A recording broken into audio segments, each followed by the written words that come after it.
pessoal, estou aqui com a Ana Beatriz Batistella, nutricionista. A gente acabou de assistir uma aula sobre a importância do magnésio na prática clínica e como implementar a indicação desse nutriente. Bia, esse é um nutriente que ganhou muita relevância nos últimos anos. A gente já conhece muito bem a importância do magnésio para a saúde muscular, mas queria saber um pouco mais da importância desse nutriente para outras situações bioquímicas e metabólicas. A gente sabe que o magnésio tem uma ação em diferentes mecanismos celulares, então ele é cofator enzimático de muitas reações. Então ele é praticamente importante para todas as células e todos os órgãos do nosso sistema. E hoje os estudos mostram algumas aplicações clínicas, como por exemplo, na saúde mental e emocional, então ajudando na sinalização da serotonina, uma melhora da qualidade do sono, por ele ajudar no controle do estresse e também na melhora da síntese de melatonina. A gente tem estudos que mostram uma importância muito significativa na saúde metabólica, então melhorando aí quadros de resistência à insulina, melhorando a captação de glicose, por melhorar a expressão do receptor de insulina. A gente tem estudos falando da importância do magnésio na saúde cardiometabólica, porque visto que ele tem uma ação importante na contratividade cardíaca, ele pode ajudar no controle da pressão arterial e também melhorando a saúde cardiometabólica de uma forma geral.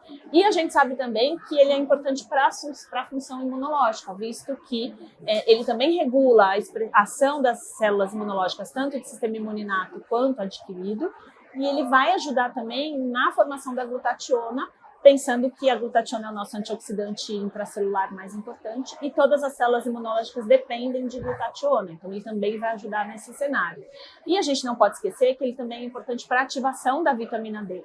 Então, melhorando a ativação da vitamina D, a gente vai melhorar a ação dessa vitamina D, tanto pensando em saúde imunológica, quanto também pensando em saúde óssea de uma forma geral, em função do papel da vitamina D no osso. Entendi. E quais são os principais fatores de risco para a deficiência do magnésio? A gente tem vários, né? A deficiência de magnésio hoje é comum na população brasileira, então a gente tem dados aí da POF de 2008 mostrando que mais de 70% da população não consome as quantidades adequadas de magnésio, e além de não consumir os alimentos fonte, né? Porque a base da alimentação do brasileiro traz alimentos que não são fonte de magnésio. Então, a gente tem essa deficiência no consumo, mas a gente também pode ter algumas outras situações, como, por exemplo, síndromes de má absorção, né? Então, esse paciente ele não tem um bom processo absortivo, ele não tem um bom processo digestivo, que pode prejudicar a disponibilidade desse magnésio. A gente pode ter também o próprio baixo teor de magnésio no solo, fazendo com que os alimentos não tenham quantidades suficientes, né? Ainda, a gente pode ter algumas condições como tabagismo, uso de álcool, uso de cafeína em excesso, uso de alguns medicamentos, como os inibidores da bomba de prótons, diuréticos, que podem prejudicar a disponibilidade desse magnésio. A gente não pode esquecer também de fatores como a qualidade, a atividade física, né? Então, se esse paciente tem uma sudorese muito intensa, ele pode ter aí um aumento da sua excreção, né? Um aumento da sua perda, na verdade, pela sudorese, e algumas condições metabólicas, né? Então, por exemplo, em função dessa ação do magnésio na resistência à insulina, na sinalização da insulina, o paciente diabético, por exemplo, ele tende a ser mais deficiente, então também vai contribuir com essa deficiência endógena. E quais são os principais sintomas da deficiência do magnésio? São muitos, na verdade, né? Mas a gente pode trazer de forma mais objetiva para a prática clínica, né? Então, a gente pode pensar a partir das funções do magnésio alguns sintomas. Então, por exemplo, câimbras e contratividade muscular, de uma forma geral, porque a gente sabe que o magnésio atua no processo de relaxamento muscular. Por o magnésio ajudar na formação da serotonina e, consequentemente, na melatonina, todos os sintomas associados à disfunção emocional, então depressão, a hiperatividade cerebral, né? Então aquele paciente que tem muita hiperatividade, que não consegue relaxar, ele pode ter uma deficiência de magnésio. E em função desse eixo, né, triptofano, serotonina e melatonina, quando a gente não tem magnésio adequado, a gente não forma a serotonina adequada, consequentemente não tem níveis adequados de melatonina e pode ter um prejuízo na qualidade do sono, né? Magnésio também está relacionado com estresse, então quanto mais estressado, maior é o risco de deficiência, e quanto mais deficiência, maior é o quadro de estresse. E aí esse paciente fica nesse ciclo vicioso, e aí paciente estressado não dorme. Então, o paciente que não dorme também pode ter uma deficiência de magnésio. E um outro perfil de paciente que tende a ter baixos níveis de magnésio é o paciente com enxaqueca.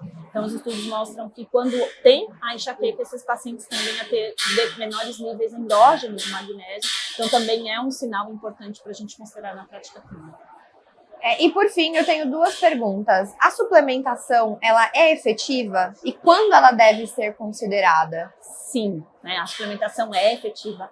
A gente tem muitos estudos que mostram dois aspectos importantes, né, da suplementação. Tanto a sua capacidade em recuperar os níveis endógenos, então os estudos que fazem esse acompanhamento mostram que há essa recuperação, como também na melhora dos desfechos clínicos. Então, avaliando, por exemplo, se você está avaliando o sono, você vai avaliar a qualidade do sono. Se você está avaliando os efeitos na saúde emocional, você vai avaliar, usar questionários que avaliam esses sintomas.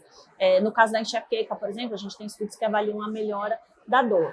Então, a gente sabe que sim, a suplementação ela é efetiva, pode ser uma estratégia para a gente usar na prática clínica. E em que momentos, né? Principalmente quando esse paciente ele tem um baixo consumo alimentar, então é sempre importante considerar o consumo alimentar. Se esse paciente tem alteração nos marcadores, então considerar aí a dosagem laboratorial dos marcadores, que pode ser tanto o magnésio sérico como o magnésio eritrocitário, que seria a melhor forma de dosagem, mais fidedigna, né? E também pensar em possíveis patologias que esse paciente já tem, como, por exemplo, as alterações metabólicas que estão associadas com a deficiência de magnésio. Então, sempre considerar a ingestão alimentar, a avaliação endógena com a ocorrência de sinais e sintomas e possíveis patologias associadas com a deficiência. Nessas condições, a suplementação pode ser uma estratégia eficiente e deve ser considerada na prática clínica para que a gente melhore a saúde metabólica desse paciente. Legal.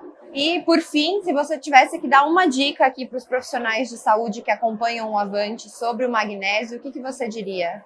Eu diria para sempre pensar, olhar para o seu paciente buscando os sinais e sintomas dessa deficiência, porque como ele é muito importante para várias reações do nosso organismo, às vezes você não corrigir essa deficiência de magnésio pode impedir ou pode retardar a melhora do seu paciente de qualquer sintoma ou de qualquer patologia que ele tem. Então, não esqueçam de olhar para esses marcadores de insuficiência de magnésio.